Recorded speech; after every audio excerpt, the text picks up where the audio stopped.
This is part 2 of Agile Engineering versus Safety Critical Traditional Software. My name is Abraham Oyewale.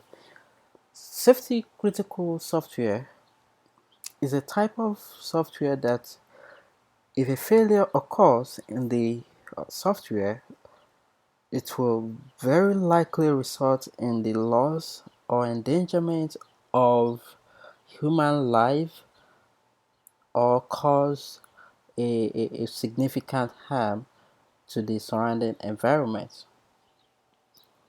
If we look into embedded systems, microprocessors get more powerful and the software design gets more complex and increases in size. The, Meanwhile, software developers are faced with not only increasing opportunities but also with the need to make the code as safe as possible to use.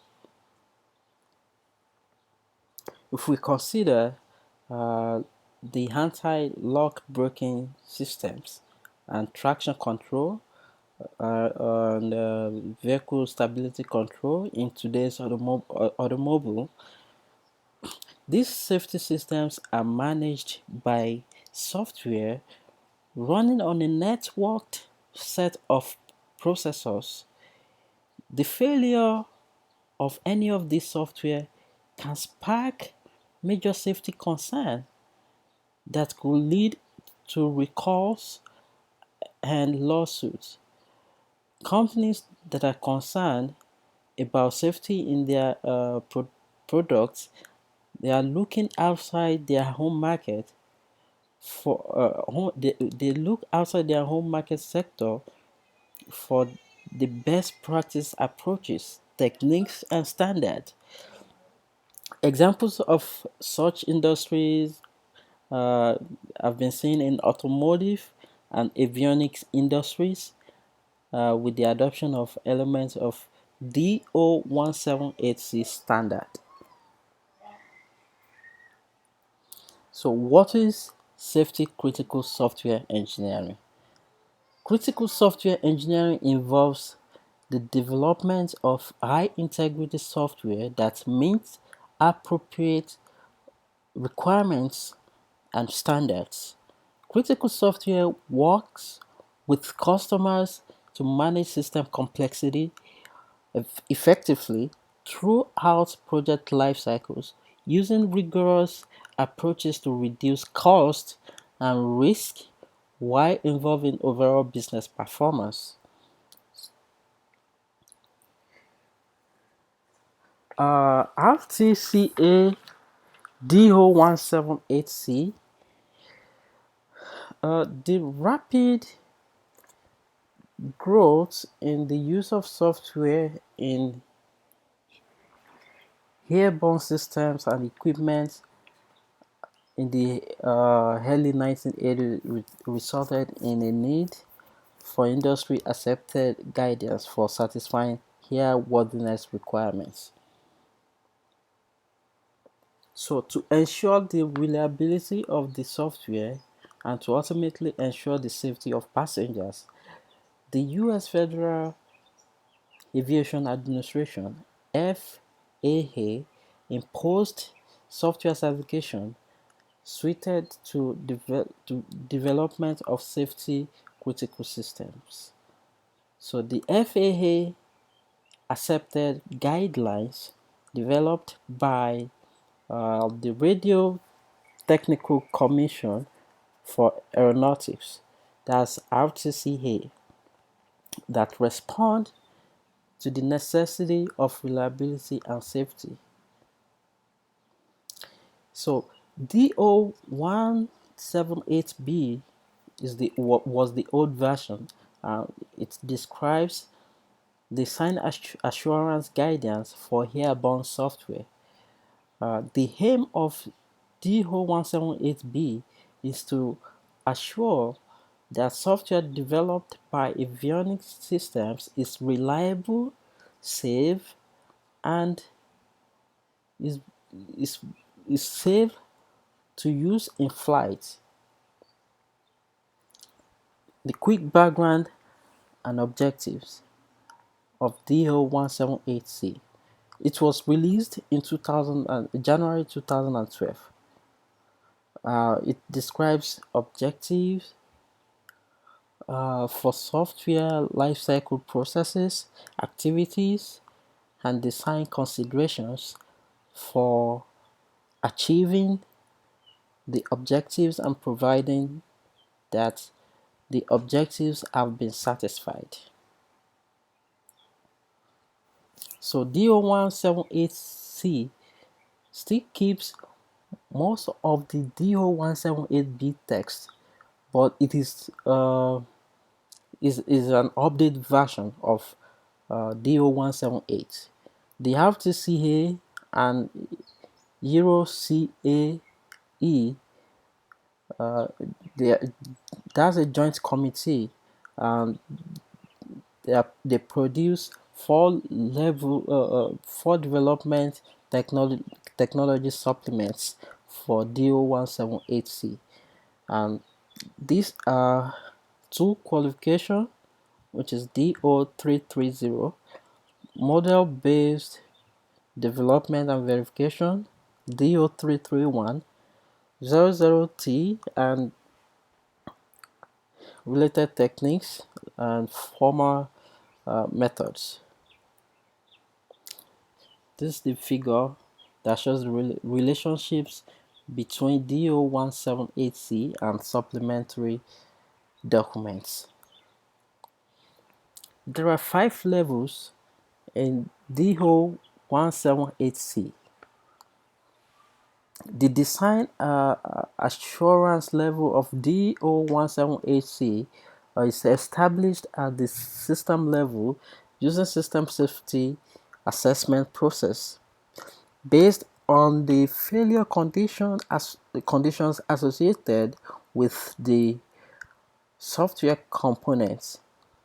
The safety conditions are divided into 5 categories, which are catastrophic, hazardous, major, minor, and no effects.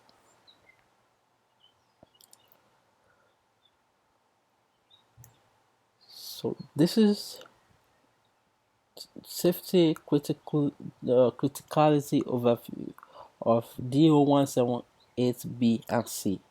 So it has level A to level E. This shows the system failure. What kind of failures? Is catastrophic, hazardous, major, minor, no effects, with probability failure probability definition of for a catastrophe. It has a probability of it has a failure probability of p less than exponential minus 9, which is approximately 0.0001234,098.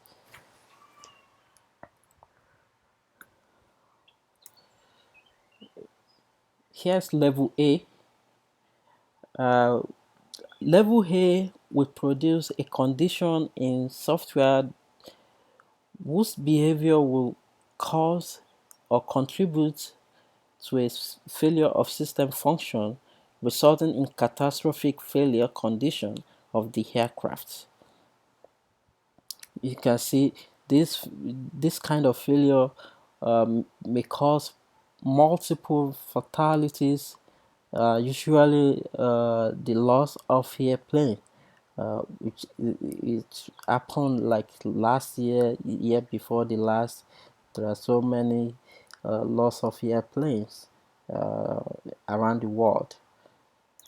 Level B, hazardous, will produce a condition in software whose behavior will cause or contribute to a failure of system function, resulting in hazardous failure condition of aircraft.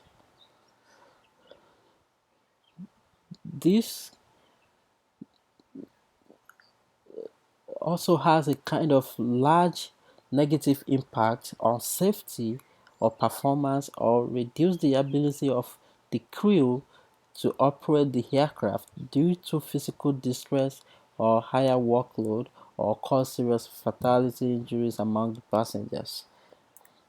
Level C would produce a condition in software whose behavior will cause or contribute to a failure of system function, resulting in a major failure condition.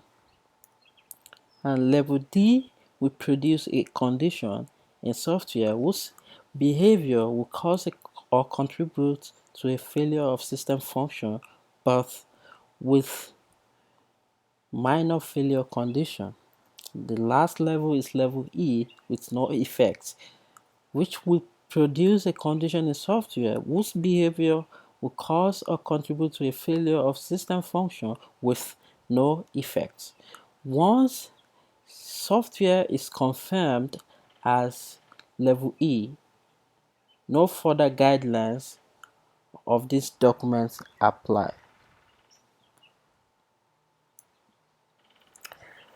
The impact of RTCA DO178C on software development. DO178C primarily focuses on the production processes. It is an evidence-based approach and does not address any specific life cycle model. These processes are divided into three categories. Category 1. This is software planning process. Category 2. Software development process, which includes software requirements, software design, software coding, and integration. Category 3. Integral process, which includes software verification, software configuration management, quality assurance, and certification liaison.